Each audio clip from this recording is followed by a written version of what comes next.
Newman proporcionou. Acontece que antigamente, a gente já deve ter comentado isso com vocês, os programas eram armazenados em cartões, era tudo em código binário, né?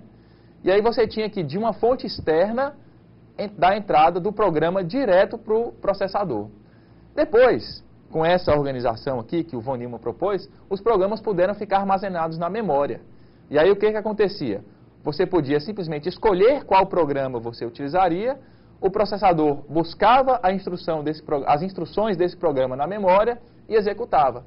Foi a partir desse modelo que surgiram, por exemplo, os sistemas multitarefa, vamos dizer assim, aqueles que na realidade não são multitarefa, mas que eles executam um pedacinho de um programa, um pedacinho do outro, um pedacinho do outro, um pedaço de outro, e fazem essa alternância entre os programas de forma tão rápida que dá a impressão que eles estão sendo executados ao mesmo tempo.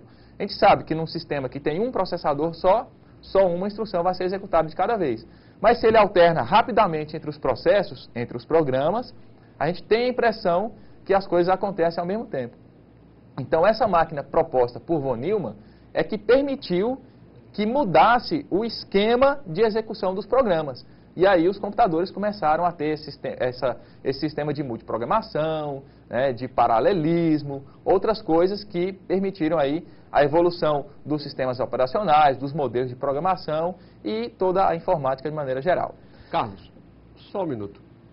Vocês estão notando alguma semelhança nisso que o professor Carlos está falando aí? A semelhança com alguma coisa? Porque olha só, esse cara foi sabido, né? Esse von Neumann ele foi sabido. Só que naquela época, essa sabedoria era maior ainda, né? Porque ninguém nunca tinha pensado nisso e tudo mais. Mas olha só, ele propôs um modelo que é um modelo que, assim, até hoje, para algumas pessoas parece ser um modelo, né, extremamente complexo e tal. Por quê? Porque fala de CPU, fala de memória, fala de periféricos de entrada, periféricos de saída. Pô, mas peraí, se você for parar para pensar direitinho, CPU, tirando o nome CPU e tirando o nome periférico, até memória, o camarada usou de memória, sabe, de memória. Quando você vai no dicionário e pega o que é memória, Aí a memória do computador, pô, não é diferente. É uma coisa onde armazena a informação. Acabou. Armazena a informação para recuperação rápida, né? Para recuperação instantânea. Aí se eu te pergunto assim, no meio aqui da nossa conversa, eu pergunto para você assim, qual das duas estruturas de programação é mais eficiente, do while ou while do? Aí você vai perguntar, pô, Cláudio, na hora, o que tem a ver isso com essa aula? Sim, mas você, na hora que eu falei em do while, você associou lá a lógica de programação ou a programação que você faz em algum lugar. Não associou? Você está no último período. Se eu perguntar para você qual é a melhor estrutura condicional, é case ou if? Aí você, pô, mas estou perdido, peraí, não estou entendendo. Computação básica é que está falando de if. Mas você sabe, você fez a associação direta, muito embora não tenha nada no teu caderno anotado, né? Se eu perguntar para você, de repente, assim, olha, vem cá, me diz uma coisa, o que é que você faz logo depois que você usa o banheiro? O sanitário. Você dá, aperta ou puxa a descarga, né? Né? Mas você aprendeu isso aonde? Lá na sua casa, né? Como é que você, lá com o seu pai, sua mãe e tal, na família... E como é que veio essa resposta? Não tem nada contextualizado aqui, por computação básica, eu estou fazendo uma pergunta de, sabe, você prontamente associou a resposta. Por quê? Porque você formou ao longo do tempo um banco de dados, portanto uma memória de alta velocidade que pode recuperar dados de forma instantânea, proposta pelo modelo do von Neumann, né? E a tal da CPU é o nosso amigo, né? Nosso amigo cérebro. Isso a gente não vai nem comentar porque a relação é direta. E os periféricos, pô, pelo amor de Deus, né? Só você observar.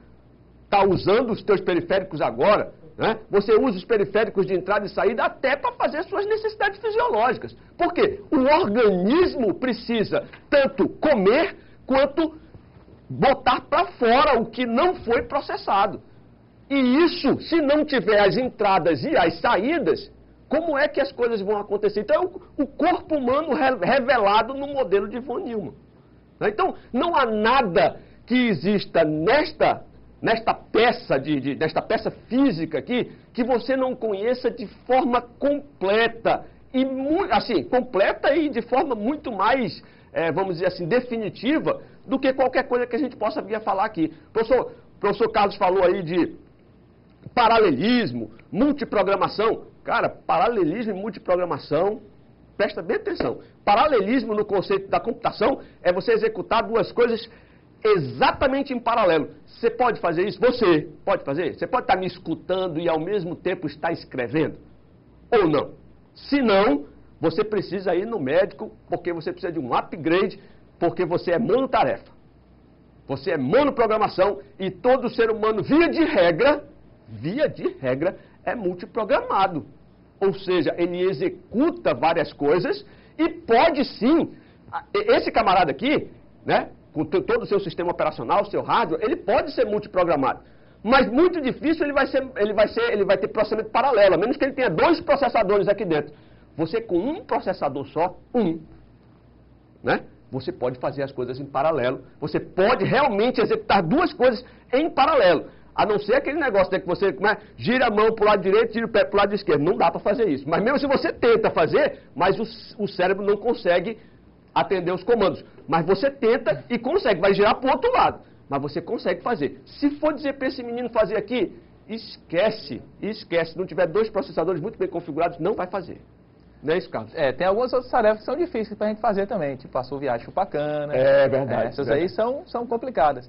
Agora, essa história do Von Neumann aí, como o Cláudio bem disse, assimilou, né, ou assemelhou o computador com o ser humano. Por exemplo, se a gente observar aqui num diagrama, sempre que acontece alguma coisa no computador, passa de um dispositivo de entrada para a CPU busca na memória, conversa com a memória ali, o quanto for necessário, e depois passa para a saída. Por exemplo, o Cláudio perguntou para vocês aqui o que é que você faz, qual que é melhor, se é o if ou se é o case. Imediatamente, você, por um dispositivo de entrada, que foram os seus ouvidos e os seus olhos, vocês interpretaram essa mensagem. O seu cérebro foi buscar lá na sua memória, aí ele respondeu para a sua boca, por exemplo, um dispositivo de saída, algo do tipo, não sei qual é melhor, o if ou o case. Mas, perceba, entrada, processamento e saída, certo? Não tem erro. O computador é bem parecido com o ser humano, com algumas alterações grotescas, vamos dizer assim, né? Então, vejamos só alguns exemplos, só para não descontextualizar, para manter aqui, não ficar tão distante do que a gente está programado na apostila também. Alguns exemplos de dispositivos de entrada, por exemplo, um teclado, uma webcam, um mouse, ou seja, dispositivos de entrada são aqueles que levam informações ou comandos do mundo externo para dentro do computador. E observe uma relação do que a gente fez na aula passada. Alguns desses dispositivos, por exemplo, eles convertem dados no seu formato analógico para um formato digital. Aqueles mouses mais antigos que tem a bolinha, quando você faz um movimento com ele, aquilo não é um movimento contínuo, não é um movimento analógico? Pois é, quando ele passa para dentro do computador, ele é convertido em sinais que são discretos. Eles vão pegar partes desse movimento do mouse e vão passar para a CPU e a CPU vai interpretar isso aí. Então tem uma relaçãozinha. Dispositivo de saída, a gente pode citar o monitor, caixas de som, impressora, ou seja, aqueles dispositivos que são usados pelo computador para dar a resposta para o usuário dos comandos que eles enviaram. Então, você envia um comando pelo teclado, por exemplo, dispositivo de entrada, a CPU interpreta, busca na memória, processa e devolve o comando no monitor, por exemplo. Dispositivo de entrada, dispositivo de saída. Mais ou menos por aí, né, Cláudio? Eu acho que é exatamente isso. E, assim, fazendo uma ponte lá com o SO, com a disciplina de SO, esses mesmos periféricos, pela necessidade de aproximar o seu funcionamento ao funcionamento do ser humano, vários artifícios, vamos colocar assim, gambiarras foram feitas. Por exemplo, uma gambiarra muito grande são os que o que nós chamamos de device drivers, né? Ou seja, o nome é em inglês, mas são os controladores dos dispositivos periféricos. Imagina o seguinte, eu tenho algum device driver, eu posso até ter, mas está integrado à minha CPU, certo? Está integrado, eu não preciso de nada a mais, eu não preciso de nenhum plugin, né? Eu não preciso plugar nada na minha USB para poder, né? Não preciso instalar um driver, não, plugar na USB não, mas eu não preciso instalar um driver, né? Para poder funcionar, por exemplo, o meu gesto, né? Não preciso. Está tudo embutido, está tudo embarcado numa coisa só. Agora, nesse camarada aí, não. É tudo aos pedacinhos. Então, surgiu uma webcam nova, então preciso de um controlador novo que entenda aquela webcam e faça a interface daquele dispositivo com a CPU, com a memória e etc. Né? E junto com essas gambiarras, vieram conceitozinhos que a gente lê nos livros e acha que são conceitos mirabolantes, que é o tal do buffer, né? Buffer do dispositivo. Nada, hoje você sabe, aprendeu lá em SO, nenhuma entrada do sistema operacional, nenhuma entrada de dispositivo periférico acontece diretamente para a CPU, não é isso, Carlos? Não acontece. É verdade. Tem que passar antes por uma área de armazenamento intermediária, né? Até mesmo porque a velocidade da CPU é maior do que a velocidade ou seja, não há compatibilidade entre as coisas. Por mais que a gente ache que há, porque são disponibilizados para a gente usuário, né? A webcam está funcionando, então beleza. Mas não há compatibilidade entre as coisas. A CPU, ou seja, o processador do computador, funciona muito mais rápido do que o driver consegue ler as informações de entrada ou escrever as informações de saída. Então, para isso, existem áreas de armazenamento, ou seja, áreas de memória, áreas de armazenamento temporário, portanto, áreas de memória temporária, normalmente, lá em sistema operacional chamado de buffers, né? Essa palavra buffer é justamente área de armazenamento, né? Vem do conceito de área de armazenamento temporário, para justamente o dispositivo escrever ali e a CPU ter a possibilidade de, não, vou deixar encher esse buffer, deixa ele falar lá. Fala, vai falando aí, companheiro, vai falando, webcam, vai falando aí, quando você encher o buffer eu vou lá e ler, porque se eu começar a ler agora você não tem o que mandar para mim mais não. Né? Em tese, seria isso. Então, toda essa gambiarra criada por trás do computador é uma tentativa de chegar o mais próximo possível ao comportamento do ser humano. Temos evoluções aí, né? Falamos de computação quântica na aula passada, que é uma das últimas, ou a última geração dos computadores, que está surgindo aí com bastante força. Toda essa questão de sistemas embarcados em robôs, inteligência artificial, hardwares inteligentes e tal, temos evoluções, mas é como a gente concluiu na aula passada.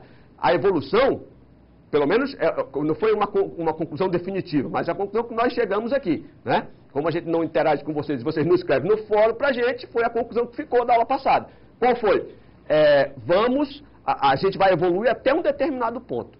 Quando chegar próximo do ser humano lá, alguma coisa vai acontecer, porque senão aí vai acontecer na revolução das máquinas, domínio das máquinas, de volta para o futuro, Exterminador do Futuro, Skynet. Aí vai começar a ser um negócio meio surreal, aí não sei se cola. Aí complica. O professor Cláudio falou aqui dos drivers, né? O device driver, que é justamente um conjunto de informações que ensina a CPU a trabalhar com cada dispositivo.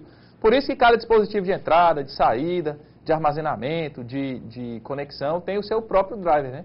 Para ensinar a CPU a trabalhar com ele. Agora ele falou também de uma outra parada aí que eu achei bem bacana, né? O tal dos buffers, né? São regiões de armazenamento temporário. Isso é o quê? Essas regiões de armazenamento temporário ficam aonde? Ficam na memória. Vamos falar um pouquinho sobre a organização da memória do computador? Vamos dar uma olhada. Então essa questão da memória, ela tem alguns dispositivos que são conhecidamente dispositivos de memória, já que você já deve ter ouvido falar muito sobre eles. Por exemplo, o HD, que seria o disco rígido, memória RAM, memória ROM, memória cache, disquete, que esse você já não ouve falar muito, quase ou quase nada, CD, DVD,